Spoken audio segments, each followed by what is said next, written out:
Oh, good afternoon, good morning, everybody, depending on which part of this beautiful country that you're in. This is the Rebel News Weekly Roundup. I'm not quite sure what we're calling it anymore. Friday Roundup. There's no intro. We haven't done that yet. But it is your daily, no, sorry, I've got to retrain my language. Your weekly roundup of the news, hosted by me, Sheila Gunn Reid. Thanks for joining us on this inaugural revamped roundup, wherein we talk about the week's news, things happening at Rebel News, things happening around the world, completely unscripted, but it also gives you a chance to take control of the show, have your say. So if you're watching us on the censorship platform of YouTube, you can engage in the live chat there, and that's great. But if you want to engage in live chat and also support the work that we do here at Rebel News completely willingly, without the force of Justin Trudeau, as is the case with the mainstream media, might I suggest you bump on over to Rumble or Odyssey. On Rumble, you can leave a paid chat called a Rumble Rant. On Odyssey, it's called a Hyper Chat. If your chat is over the $5 US minimum, we will read your chat on air. But don't let that be a bar for participation. So if you leave a chat that's lower than that in financial support, who knows? I just might read it on air. Sometimes if you leave interesting comment and they're free, Yankee will send them to me and I will do my best to read them on air. So get talking and take control of the show. And you can support the work that we do here at Rebel News, because we'll never take a penny from Justin Trudeau to hold him to account. Like, how could you? How could you hold your sugar daddy to account, mainstream media? Anyway, speaking of Justin Trudeau, wild thing happening in the news in the United States. As is so frequently the case, they're looking upon Canada and Justin Trudeau's censorship with horror. Rupa Subramanya of the Free Press, also formerly or sometimes of True North, she testified before the U.S. politicians yesterday, warning them, saying, something she said that was very interesting was, "I'm not from the future. I'm just from Canada. And I'm here to warn you, because what could happen in the United States is already happening in Canada with regard to free speech." Let's go to this clip of Rupa at her testimony before I think it's the Weaponization of Social Media committee. Isn't it interesting they have a committee named that? And in Canada, it's just completely normal that Justin Trudeau weaponizes social media against his political enemies, which are so often independent journalists in this country. Let's hear it from Rupa.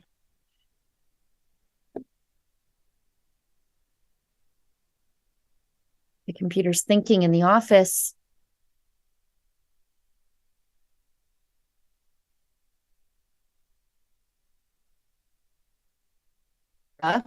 Let's go to this video of DeSantis just axe murdering California Governor Gavin Newsom.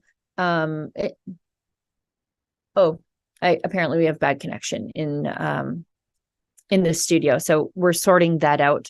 But in the meantime, I'll keep talking, because what would be an inaugural show without technical difficulties?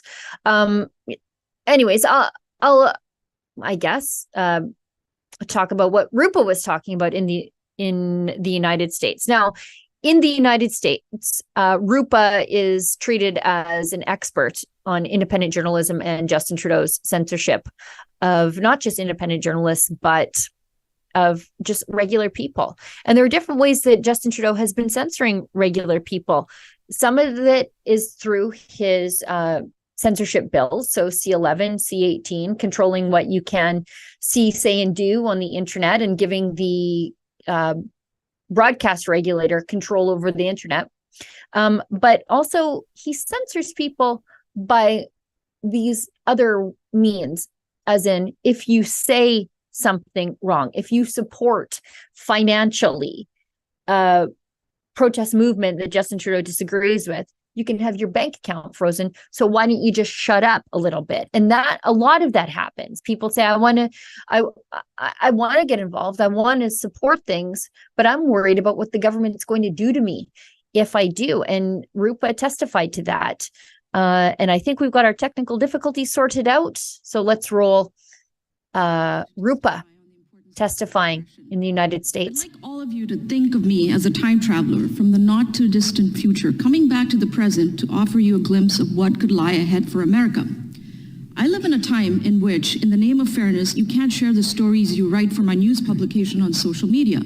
I live in a time in which, in the name of the common good, you can be kicked out of your bank and online payment system simply for expressing the wrong political views. I live in a time in which, in the name of social justice, you can commit a serious crime but get a more lenient sentence if you happen to be the right skin color. I live in a time in which, in the name of safety, you can be arrested for exercising your right to peaceful protest if you happen to be protesting the wrong thing. Of course, I'm not a real time traveler. I just live in Canada. Americans, and perhaps those in this chamber, surely think Canadians are too nice, we're too polite to embrace this sort of proto-authoritarianism. But it's more accurate to say that our niceness made us susceptible to the new authoritarianism, undermining the foundations of our liberal democracy. If it sounds like I'm overstating things, allow me to share 3 stories that illustrate this creeping authoritarianism. First, a few months ago, I reported a story from my publication, The Free Press, about a high school principal in Toronto who had been humiliated in front of his colleagues by a DEI consultant. The principal's crime, besides being white and male, was that he objected to the consultant's assertion that Canada is a less just society than America. The humiliation he experienced ultimately led him to commit suicide. I wanted to share that story on Facebook. When I tried to, I was barred from posting it. I received a message that stated, in response to Canadian government legislation, news content can't be shared. I was confused. Then I remembered the recently adopted Online News Act. The law forces social media companies to pay online media companies to link to their content. Facebook, instead of paying for that content, barred its users from posting it. Government officials insist that this is only a matter of fairness, a way of making sure that media companies are compensated for the news they report. But really, this new law props up legacy media dinosaurs like the Canadian Broadcasting Corporation, Bell Media, and other companies, which are subsidized by the federal government, and all of which can be counted on to echo Justin Trudeau's worldview and toe the party line. Not being able to post was annoying, but it wasn't the end of the world for me. I don't depend on Facebook for my income. The same cannot be said of Christopher Curtis, which brings me to my second story. Chris is a 38-year-old renegade journalist entrepreneur in Montreal who runs a digital newsletter called The Rover. He calls himself woke. You might think that he's exactly the kind of journalist the Trudeau government would elevate. He's on the political left. He publishes stories about the plight of the homeless and police brutality. The problem is that, unlike government-funded news companies, independent media companies are truly independent, which means they report stories that don't comport with whatever the government wants them to report. For example, in September 2020, The Rover reported a story on federal mistreatment of Mohawk Indians. This month, it published a story about migrant workers who had been abused and trafficked with the unwitting help of the federal government. But under this new law, The Rover can't build its audience. Unable to post content on Facebook or Instagram, the newsletter can't reach new subscribers. It cannot grow its subscriber base. This is a slow death, says Chris. For now, he's unsure how he's going to support his partner and their 3-year-old daughter. He's thinking of going back into construction, which takes me to my third story. Danny Bulford, now 41, used to be an officer in the Royal Canadian Mounted Police, the equivalent of the FBI. For years, he was a sniper in the Prime Minister's protective detail. Then in 2021, Danny quit because he didn't want to get his COVID vaccination. In early 2022, truckers descended on Ottawa to protest new COVID vaccine requirements. Danny joined them. The government declared a state of emergency. Danny, like many demonstrators, was arrested and later released without charge. Then something chilling happened. On February 17, 2022, Danny logs into his bank accounts, starting with his checking and savings accounts at the CIBC, but instead of seeing his balance, he had about $160,000 in there. The only thing he saw was a dash. Then he logs on to Scotiabank to see about an additional checking account. Once again, there was no sign of any money in his account. Finally, he logs into the Royal Bank of Canada, which handles his MasterCard account, and he was told he had no access to any credit. Danny's wife was also unable to access any of these accounts. Suddenly, they were worrying about how to cover their next mortgage payments and how to feed their 3 kids. That is what it means to be debanked. Debanking has been one of the Trudeau government's weapon of choice good. Since 2018. She goes on for about 6 minutes there. But that is Rupa's testimony before the Select Subcommittee on the Weaponization of the Federal Government, telling our American friends what can happen to you when your federal government weaponizes itself in a partisan manner against its own citizens. And that's what we've lived through at least the last 3.5 years. But I would suggest far sooner. If you were a Christian, when Justin Trudeau took power, he started weaponizing the federal government almost immediately against Christian organizations who simply wanted to qualify for a summer jobs grant for summer students to run things like soup kitchens and summer camps for underprivileged children. Justin Trudeau made those church organizations sign an attestation to the Liberal Party's values on transgenderism, reproductive rights, which is just a euphemism for abortion. And many of them, in good conscience, could not sign it. And so they lost funding for their programs for the underprivileged. And in the name of ensuring, I guess, complete and total ideological homogeneity in this country, Justin Trudeau punished the most vulnerable and underprivileged people in the country who would access these soup kitchens and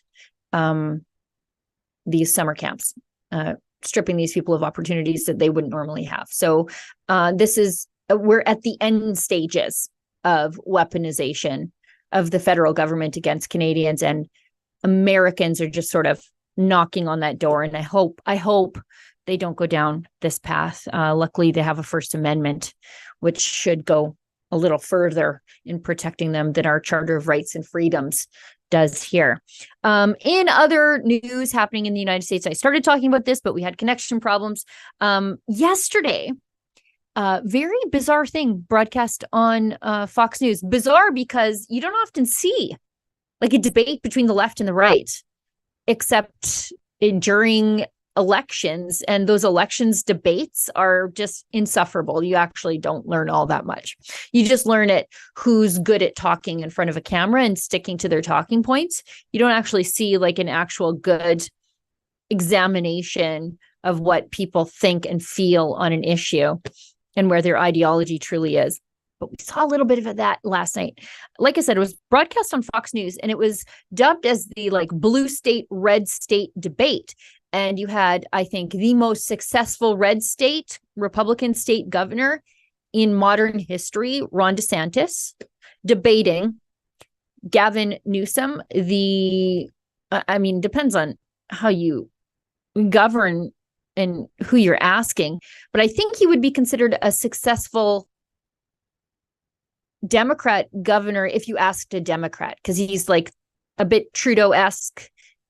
Really woke, really metrosexual, if people still use that word. And so he's popular with Democrats, but he's absolutely destroying California with his woke policies. The drug and crime out of control there, mass outflow of people to red states like Florida and Texas from California. DeSantis points out exactly that in this little debate clip. James Woods had a great remark. Thankfully, they don't impose laws in California, because DeSantis would be serving time for murder if he did. So let's watch this.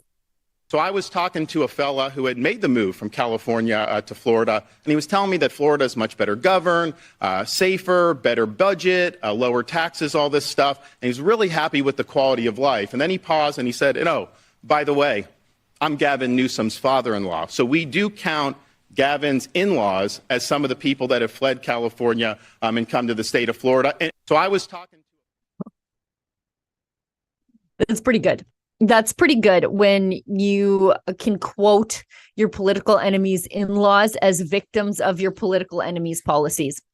Anyways, it's just very interesting. I think that, I think both of them are vying for the nomination for the respective parties. I don't think either one of them is going to be the president. I think there are roles in a Trump administration. I think just based on the polling, I'm not saying who I think should win, but just based on the polling, I think there's a very serious role for DeSantis in a Trump administration, attorney general, perhaps.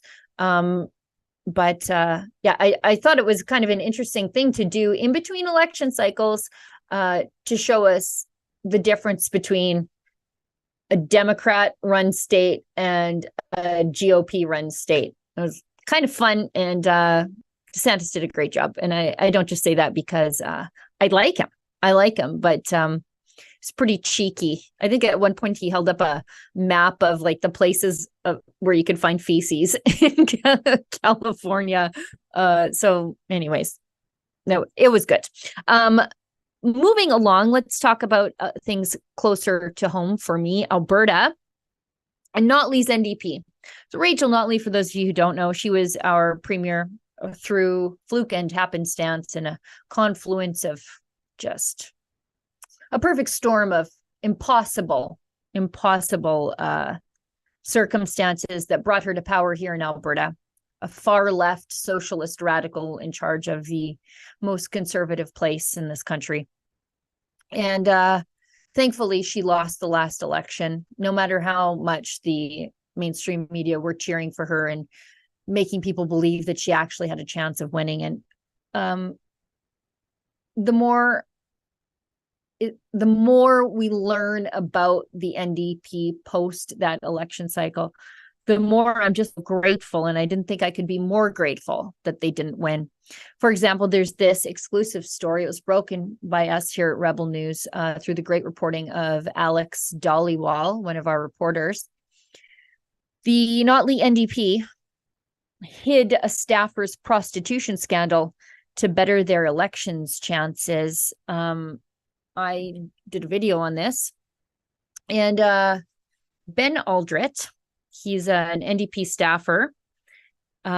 He, in 2018, in late 2018, I think it was December 2018, he was caught in a prostitution sting. And he appeared in court in January of 2019. So just a few short months before the 2019 election, which saw Jason Kenney of the United Conservative Party win in a landslide. But the NDP kept his arrest for prostitution quiet because they knew that it would hurt their election chances. And Ben Aldrich was in communications. At the time, he was with the health minister, Sarah Hoffman, as the associate chief of staff to her. He was put on a leave of absence after his arrest. He was allowed to resolve his exploitation of vulnerable and possibly racialized women charge through alternative measures. So I don't know, I guess he got to pick up garbage to make his charge go away. And then they brought him back into the fold. These avowed feminists in the NDP, you know, they accuse their political enemies of being against women and not caring about women's rights, but they protected a man in their midst who is taking advantage of a vulnerable woman, exploiting her body. And so anyways, they put him on leave of absence. Then they bring him back in 2021. Not only did they bring him back, sounds like he got a promotion. So he was quoted as an NDP caucus spokesperson in 2021. And then by 2022, he's the director of communications. And they hid this scandal through 2 election cycles, but Rebel News received leaked documents, court documents about his charge. Now, I should also point out that this guy is just so perfectly woke. He's exactly as woke as you think he is.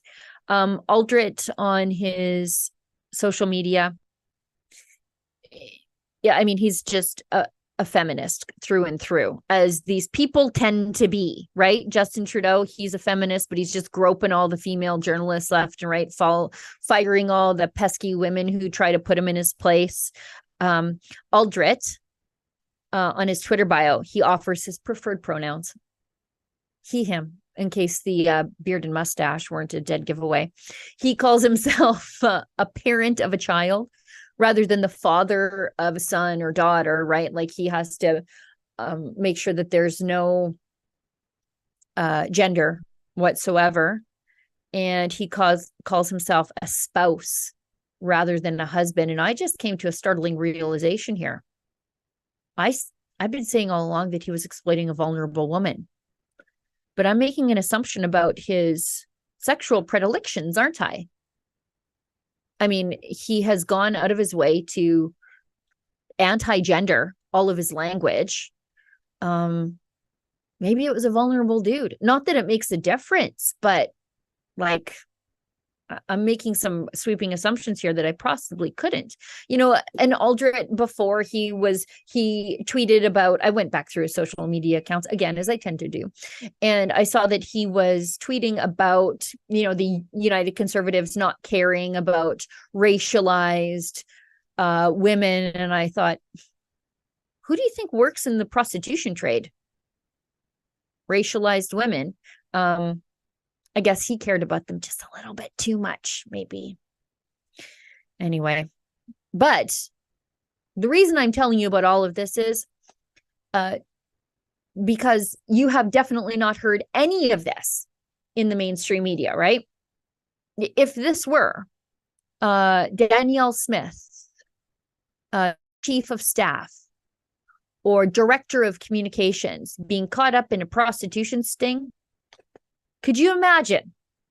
Could you imagine the amount of resignations, heads rolling, questions at press conferences? It doesn't matter what the announcement of the press conference would be. You would be completely consumed by this sex scandal. And yet, here we are, only independent media talking about this, which is an argument for independent media, because it's very clear that I was going to say the opposition media, but maybe that's actually accurate. The mainstream media is never, ever going to talk about this. They've completely ignored it. They haven't even asked a single question to Rachel Notley about this. I guess as long as they remain inept, I will have job security forever. You know, the mainstream media sure want people like me to go away, but I will never go away. as long as they refuse to do their jobs. Speaking of refusing to do their jobs, again, mainstream media completely abdicating responsibility on another story that Rebel News picked up. And again, this is from me, and I don't mean to be talking so much about my own work, but this is kind of a fun story to do, as you can tell from the thumbnail there.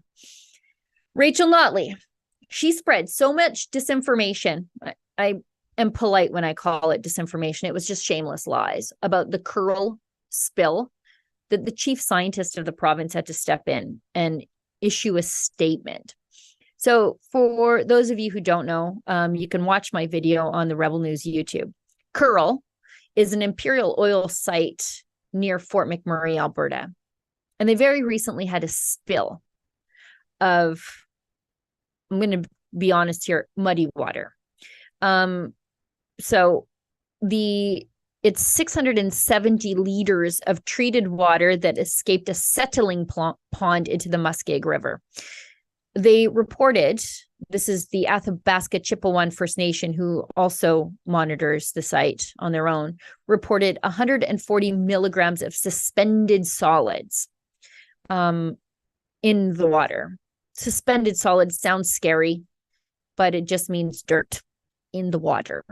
And because we have legal limits for these sorts of things on suspended solids, it was reported.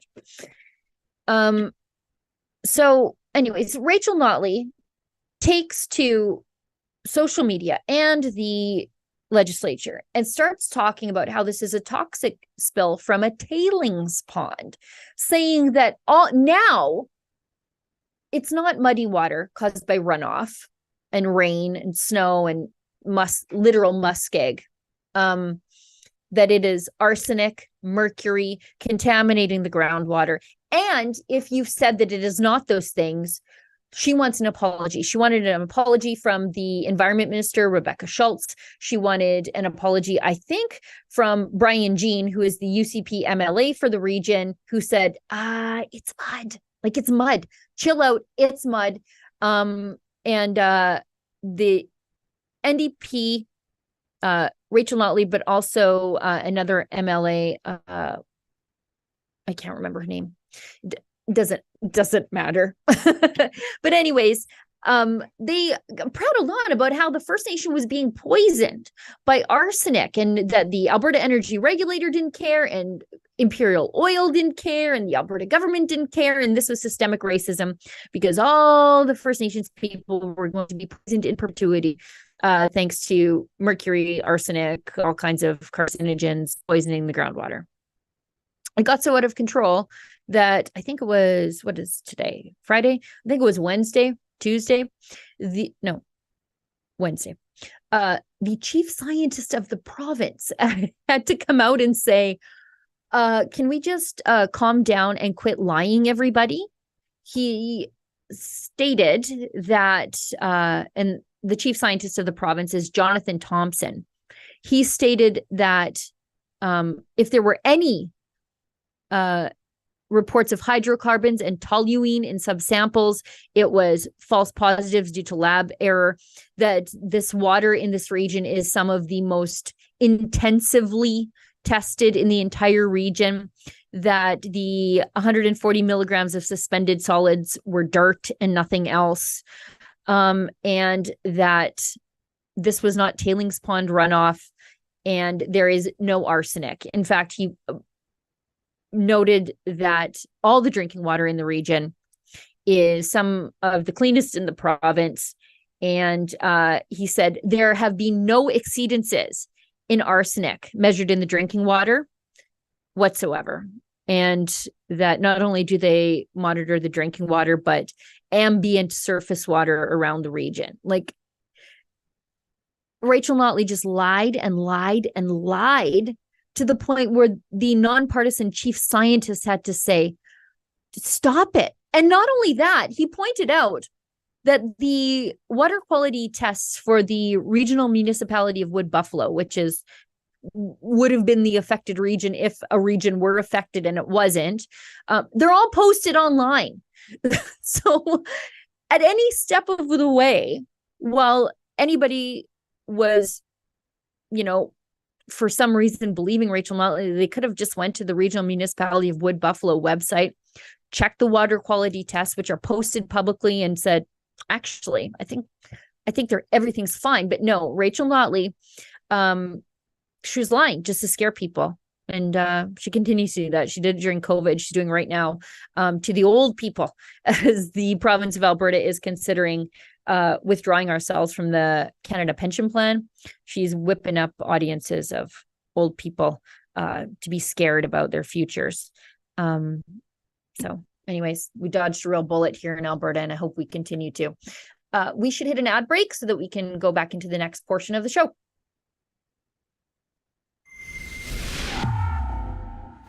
Ship ahoy, folks. David Menzies here with a once-in-a-lifetime opportunity. I'm inviting you to set sail on the high seas with the boldest, most unapologetic crew around, the Rebel News team. Picture this. You, me, Ezra, Sheila, Alexa, and the fearless leader of the Freedom Trucker Convoy herself, Tamara Leach, cruising the Caribbean from March 23rd to 30th, 2024. Imagine the sun, the sea, and a boatload of free speech enthusiasts just like yourself. We've already got dozens of Rebel diehards signed up. Are you in? Please go to rebelnewscruise.com. That's rebelnewscruise.com to discover all the details and, of course, to sign up. Now, this isn't your run-of-the-mill holiday, folks. Oh no, we're talking about a full-blown escape from the dreary wintertime, coupled with the chance to dive into some real talk. No holds barred conversations, fiery debates, and a chance to rub shoulders with fellow rebels. We'll be living it up on Holland America's MS New Amsterdam. Trust me, it is a top-notch ship. And it's not just about enjoying the luxury, the amenities, the excursions. Every evening, we're throwing exclusive cocktail receptions, dinners with our Rebel News team, and panels that'll really get those brain gears grinding. And here's the kicker. Tamara Leach will be dishing out a live music performance on board the ship. This is a truly exclusive, one-of-a-kind experience. Space is very limited for this epic journey, so don't delay. Secure your spot now. Go to rebelnewscruise.com and get the scoop on the onboard experience, the excursions, and of course, to reserve your spot. We can't wait to welcome you aboard and show you how we rebels like to party. Alrighty then, I've got to get back to, chasing down some corrupt politicians. So cheers for now. P.S. Oh wait, one more thing. We set sail March 23rd to 30th, 2024 from Fort Lauderdale in the free state of Florida. We'll be hitting up jaw-dropping spots like the Bahamas, Jamaica, the Cayman Islands, and Mexico. Please don't miss the chance to hang out with us, your Rebel News crew, Tamara Leach, and fellow Rebel enthusiasts. Again, go to rebelnewscruise.com and reserve your spot. I can't wait to see everyone on board. I wonder just how much of David Menzies we're going to see. Because I've seen a lot of him lately, especially him in that leotard when he checked himself into the Toronto Cat Show to prove a point about trans speciesism. But I think it's going to be fun. And boy, I don't know if you caught it. And you can still take a look at the replay on the Rebel News YouTube channel. Tamara Leach, she put on one heck of a performance at the Freedom Train. Just incredible. She's just so multi-talented. I mean, she strikes fear in the hearts of the stupidest people in the country, and she can perform, just sing her heart out and inspire a peaceful resistance movement. There's nothing that little lady can't do. Let's get into, speaking of resistance movements, apparently there are only some kind that are acceptable in this country, and others, they can just get away with whatever they want. So the Convoy, peaceful movement against COVID restrictions, did their best not to inconvenience the people of Ottawa, who make me think that they are just a bunch of boring bureaucrats there. Horn honking sent them into a tizzy. But these anti-Israel protesters over the last couple of days have been blocking rail lines, first in Saskatchewan and then second in Montreal. And I'm reliably informed by politicians that blocking critical infrastructure can get you sent to jail for a very long time. Now, Tamara Leach never blocked any critical infrastructure, but she spent 50 days in jail for non-violent mischief charges. What's going to happen to these people? Probably nothing, because their politics are right. So we've got this video from Alexa Lavoie. She was on the scene in Montreal this morning. She was attempting to report on the anti-Israel protesters blocking the rail lines in Montreal, but the police were blocking her from reporting. Let's show that. Donc, eux, ils ont le droit de bloquer le train, mais moi, j'ai pas le droit d'aller les filmer. Madame, je vais juste vous demander de rester sur le trottoir. C'est tout ce que je vous Non, mais vous voyez qu'il y a quand même moi, là, je vais juste vous demander de rester une sur le trottoir. inconsistance de la part de la police. Là. Hein? So the police is actually blocking us to go and film them. There are currently lots of anti-Israel supporters that are blocking the CN train trail, where I'm actually going to show you. I don't know if you remember, but They did the same on the 29th of November in Saskatchewan. And now they are doing it in Montreal, in Verdun.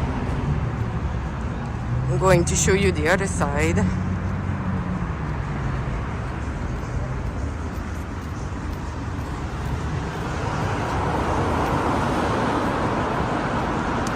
Since the police are not allowing no person to get close, and what we saw so far is like the police is not really intervening, and we know that the Emergencies Act was deployed during the Freedom Convoy for less than that. Since the beginning of this conflict, a lot of critical infrastructure were disrupted.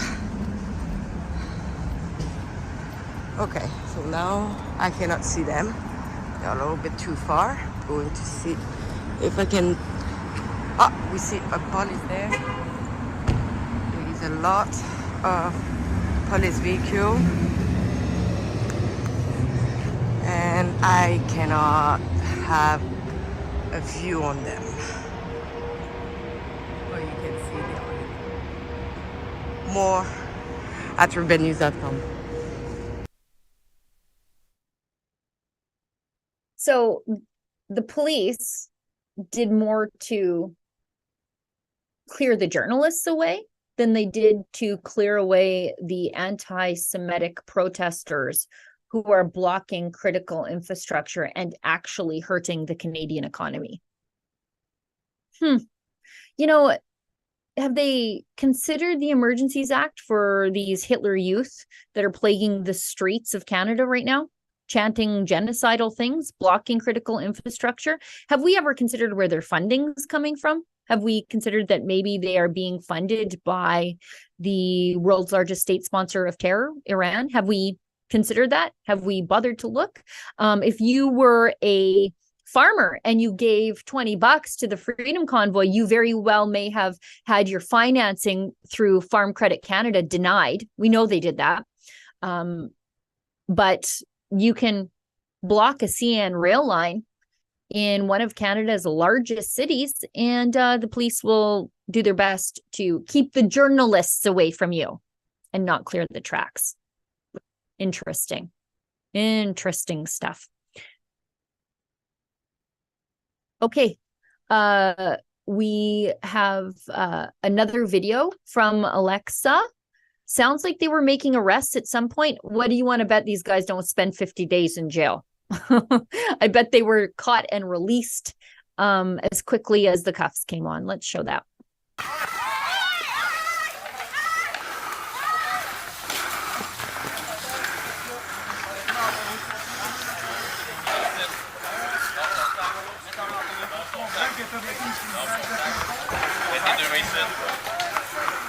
Mets tes mains dans le dos. L'autre main dans le dos. Oui, mais ne me blesse pas. Ne me blesse pas. Ne blesse pas. Ne blesse pas. Ne blesse pas. Ne blesse pas.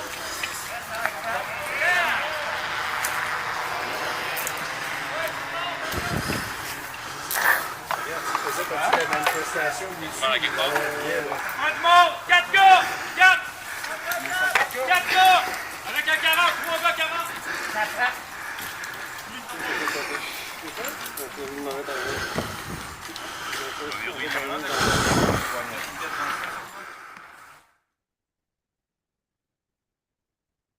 I wanted to see more clubbing. I'm joking. I'm not a fan of police brutality, but if those were Freedom Convoy protesters singing the national anthem, they would have been clubbed like baby seals. But these people, they blocked the rail lines. They're chanting for genocide, and they're getting cuffed up against the wall. And like I said, I bet you they'll be out by this afternoon. Such is the state of the Canadian legal system. Let's bump ahead. Speaking of who's funding anti-Semites, as it turns out, the Canadian government did. And now they want their money back after news broke of it. So this is from the National Post. Ottawa is taking legal action to recoup anti-racism funds from Laith Marouf. Laith Marouf was a senior consultant with an organization funded by Canadian Heritage. And he was they say he was accused of, but he was definitely posting anti-Semitic material online. He was with the Community Media Advocacy Center, and it granted the Canadian Heritage granted the group more than $122,000 for projects to help combat racism. However, the phone call was coming from inside the house. Now, Maruth was making anti-Semitic statements, racist statements online. And now they're, I guess, suing him for the money back. So I wonder what he did with that money. He said things like the Jews are white supremacists, and what a joke. One post read, and again, I'm reading verbatim what Laith Marouf, the anti-racism expert funded by Canadian Heritage to the tune of $122,000, said about Jews. And it read, you know, all those loudmouth bags of human feces, aka the Jewish white supremacists, when we liberate Palestine and they have to go back to where they came from, they will return to being low-voiced bitches of their Christian, secular, white supremacist masters. And this stuff was all posted publicly. It wasn't like he was saying this behind closed doors. This on his Twitter account. But again, the federal government did more vetting of farmers who gave a Tim's card to Freedom Convoy truckers than they did to these people they were doling out Canadian tax dollars to. So if Laith Maruth were a decent man, he would give the money back, but a decent man would not have said those things. So here we are. It's going to end up before the courts, and it's going to cost way more money than $122,000, I think, to recoup this stuff from Laith. He should just give the money back. But again, if he were a decent human being, he A, wouldn't be working in anti-racism for the federal government, and B, saying anti-Semitic things online. Let's talk about this story from Westlock, Alberta. Now, for those of you who don't know where Westlock, Alberta is and what Westlock, Alberta is, Westlock, Alberta is a farming community just north of me. It's about an hour away from the city. Fewer than 5,000 people live there. It is intensely rural, a proud farming community, so conservative, surrounded by Hutterite communities.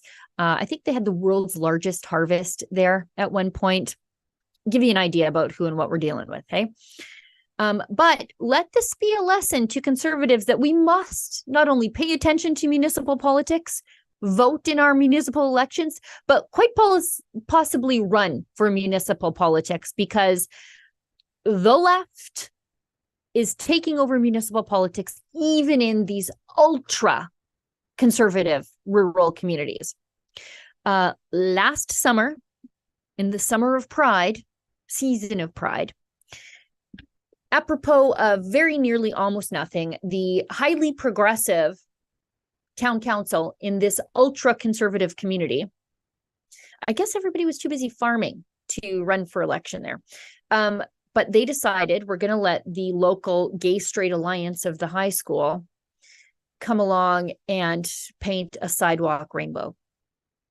And nobody wanted it except the activists on council and the Gay Straight Alliance. And it caused a major uproar in town, like major. Locals got a petition going. They presented it to council and said, like, hey, we didn't want this. We never asked for any of this. And it wasn't like they were against gays. Like, I don't think anybody's actually all that against gays. I think everybody should just be left alone. But they presented this petition to the council. Of course, they brought, by the way, I should say, there was outrage once people heard about the decision to paint the sidewalk rainbow, which is why the news left the city of Edmonton to go all the way to sleepy Westlock, because this became like ground zero for the culture war for like a week. The NDP MLAs from Edmonton plotted Westlock on their GPS, changed out of their Birkenstocks in case there were gravel roads, and went all the way to Westlock to show support for the gay community population, I bet 10 in Westlock. They even trucked in a Liberal MP, Randy Boissonneau from Edmonton, for some reason. I mean, that again, their MP there is a Conservative. It's not Randy Boissonneau. I think it's shoot. Anyway, it doesn't matter. But their Conservative MP is Conservative. Oh, it's Arnold Viersen, if I recall correctly. So super Conservative. He's a social conservative, which is in line with the culture of the town. And so this became like ground zero of the culture wars for a week. They got their way. They painted the sidewalk, but the people there were mad. And so they got a petition going. They presented their petition, and instead of the council reacting to the petition, they're taking it, they're not going to react. They're actually going to do the right thing here because the council seems to be out of line with the people. They're letting it go to a plebiscite, which is a local vote.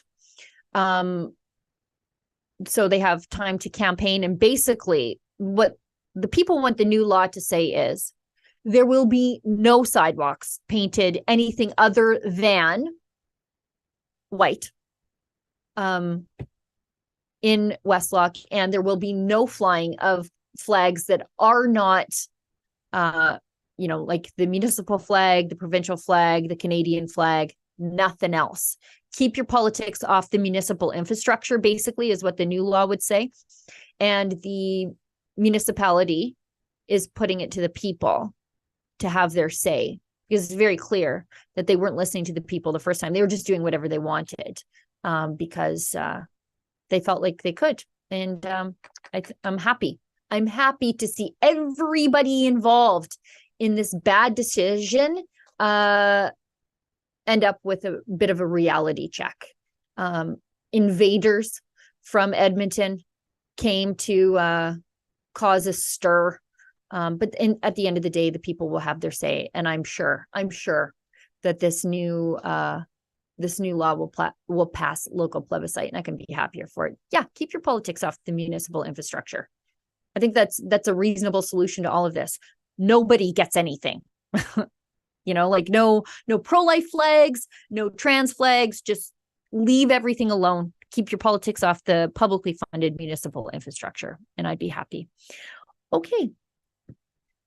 Let's go on to the next story,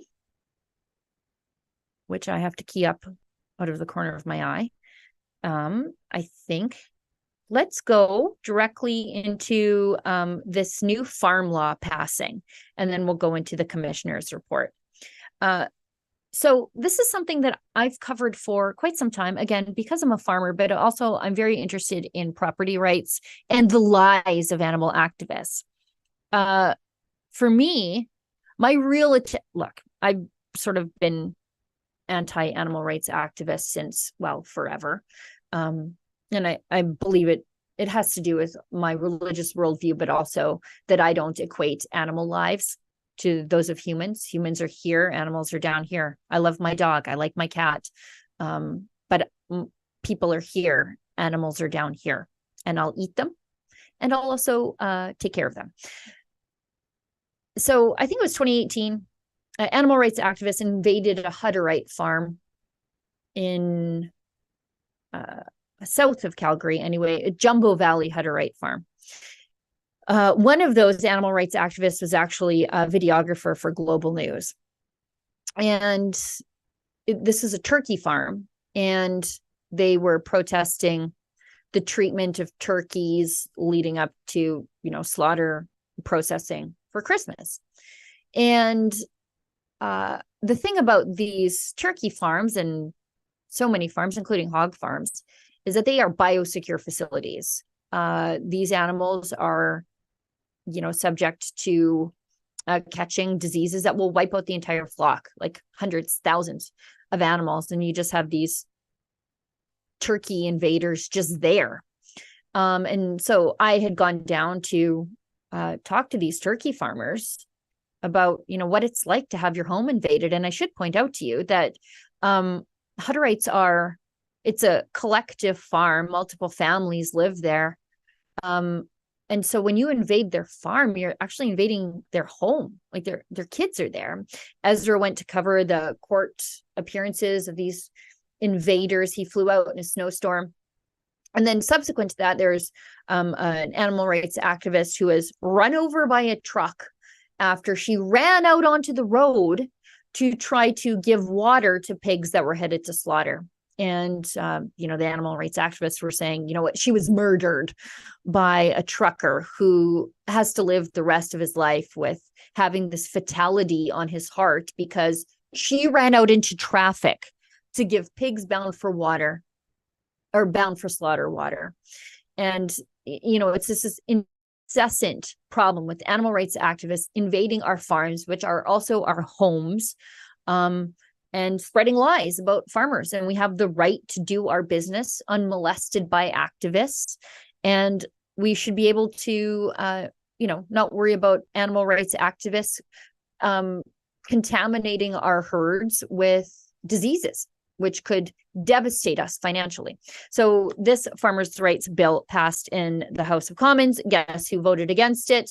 The NDP. And it threatens activists with $25,000 in individual fines if you trespass onto a farm, and $100,000 for the organizations which may encourage it. So this law will get them coming and going. And I couldn't be happier about it, because it is not just about the rights of farmers to do our jobs and feed this country, but this is a property rights issue. Our farms are also our homes. I'm a 5th generation farmer, and my family has taken care of this land for 120 years this year, in fact. And I think we do a good job of it. And we just want to provide affordable, nutritious food to not just our communities, but the country and the rest of the world. And these animal rights activists, look, if they want to eat lettuce all day long, great. It's not my problem. Leave us alone. And they don't have the right to do extra governmental inspections of our property.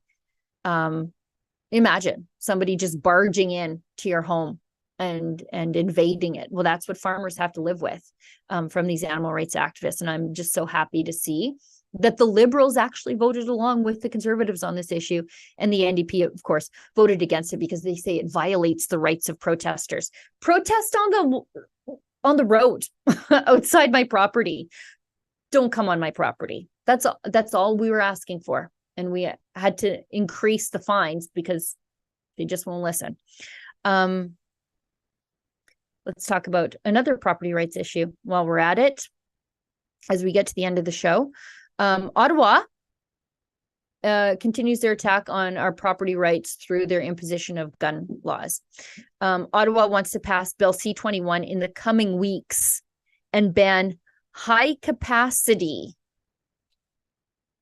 firearms chargers. So Public Safety Minister Dominic LeBlanc said gun manufacturers should no longer be able to sell modifiable chargers that hold up to 30 bullets. And he wants to pass C-21 in the coming weeks. So C-21 basically ratifies the government's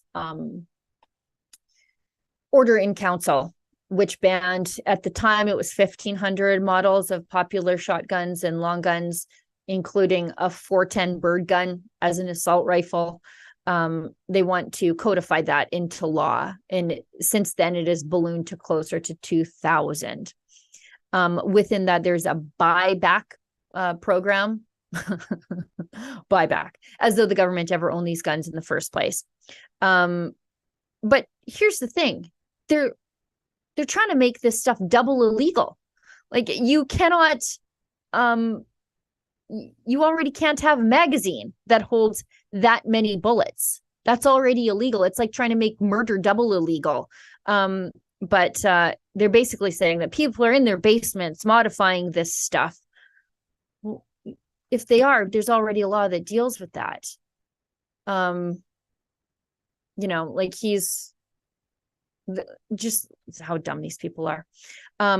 Dominic LeBlanc, who's probably never gone moose hunting in his entire life, says the bill aims more broadly to ban military type weapons that are not used for hunting.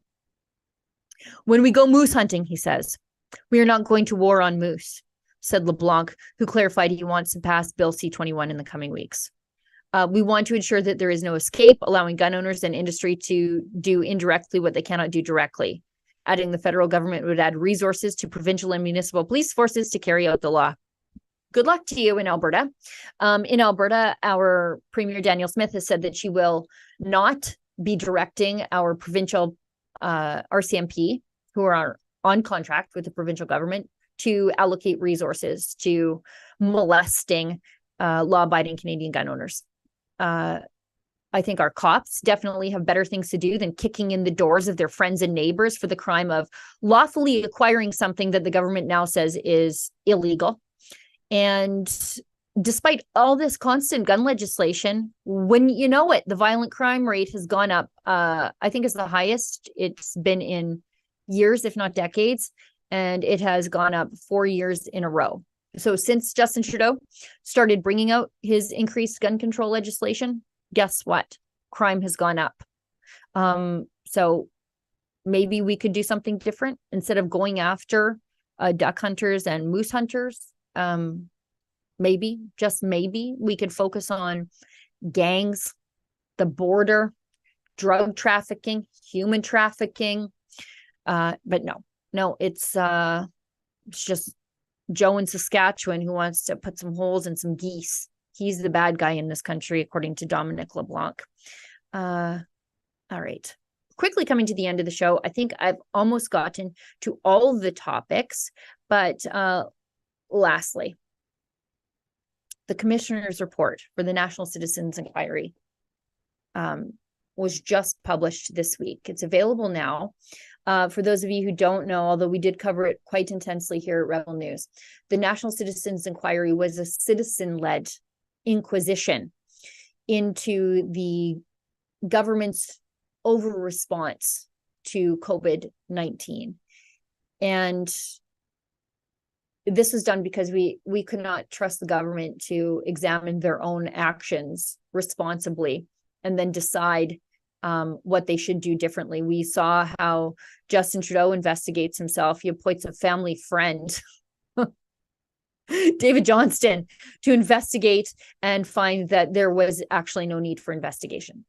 So citizens took this upon themselves, and they heard from over 300 witnesses who told them what it was like during the COVID-19 crisis. And I say crisis, but I mean the crisis of civil liberties. And some of these people were doctors. Some of these people were people who were damaged by the vaccine they were forced to take to inoculate themselves against unemployment. Some of these people were business owners. Some of these people were activists who were arrested. And so that's out this week. And my friend Tamara Ugolini, she did an incredible report examining it. You can download the report at the nationalcitizensinquiry.ca.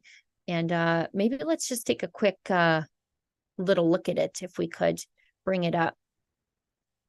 I know you had it on the screen there. You just look at the executive summary. By the way, do you think anybody in the federal government is going to ever read this? Do you think, for example, here in Alberta, you think Jason Kenney is going to read this? I don't think so. But let's just take a look at perhaps the executive summary. Thank you very much. I'm just getting to it on my screen here. Yikes. Sorry, guys. Yikes. Okay. So, given the enormity of these mandates and the resultant consequences, these circumstances demanded a comprehensive, transparent, and objective national inquiry into the appropriateness and efficacy of these interventions to determine what lessons can be learned for the future. No Canadian government has shown an appetite for fulsome review of the measures it implemented. It also questioned whether municipal, federal, and provincial governments would or could conduct a fair and unbiased review simply because of their own actions and responses to COVID-19, which should be under investigation. what's important here is that that there's an official accounting of what happened to this country. I don't think any politicians are going to read this and adopt it, except perhaps Alberta and Saskatchewan, who have shown, and perhaps New Brunswick, although I'm not sure. They were pretty hard on COVID. Just ask Pastor Phil Hutchins. But I think that most politicians are not going to read this. And I think they just want this all to be put behind us. But I think that it is important that there is an official record of what happened to Canadians, that these witnesses were heard, and that future generations can look back on this. Until such time as Justin Trudeau scrubs the internet forever, this will exist as a historical encyclopedia of all the terrible, dark things the government did to us in the name of public health. And I hope that website, nationalcitizensinquiry.ca, lives forever, because some of those testimonies were just absolutely heart-wrenching. And I hope one day some of the politicians involved bring themselves to listen to the damage that they did and do some soul searching. But if you're the kind of person who would do these things to people, I can't imagine that you do that. I think we have one chat. Okay, great. One chat. We made it through the first hour of this, by the way. So thank you so much. We had some technical difficulties at the beginning, and I have to retrain my language to say that this is not Friday, or not a weekly show, or rather not a daily show, but a weekly show. See, I'm still struggling. Anyways, got one from Memory Hole, because it's $5 and says, Menzies in the cat leotard is burned into my retinas. Please, sweet death, take me now. And do you know what? I spared you guys from having to see that for, 3-4 years. I would say quarterly. David Menzies would say to me, Sheila, is it time? And I would say, no, it is not time. It may never be time. I hope it is never time for the world to see you in a cat leotard, scratching your butt against a pillar in a parking garage with that horrifyingly cut out cat mask. Did he put his glasses on the cat mask? I never noticed that before. I kept telling him, it's not now, David, not now. Hopefully not ever. I wanted to save him from himself. I mean, how do you come back from this? But it's David Menzies, and we love him for this kind of stuff. And he really did prove a point. And we reached such a place of absurdity in society that it was time to publish it. And we did. And it will live in infamy forever as one of David Menzies' greatest, most ridiculous capers. The man truly suffers for his craft, doesn't he? And it's why we appreciate him so much. I think it's why he's a fan favorite.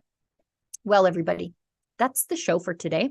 Thanks so much for tuning in. Thanks to everybody behind the scenes who makes the show work. Olivia, is that everything? Okay, great. I guess I have to come up with a new sign-off tagline. For now, I'm going to stick with my own, actually. I'm going to tell you, don't let the government tell you that you've had too much to think. It looks like some of the opposition parties don't want to do a coalition. It looks like they want to sort of deny the results of the election. How's that going? We are now in the process of talking about this issue in Parliament. The Conservative Liberal Party, the Farmer Party, and the new party of Peter Omtzigt, the four of us would have a big majority in Parliament. 90% of the voters of all those four parties want us to work together. Still, it's not automatically in a normal situation or country, we would have almost formed the government already. But some of those parties are hesitant, some because they have lost the elections.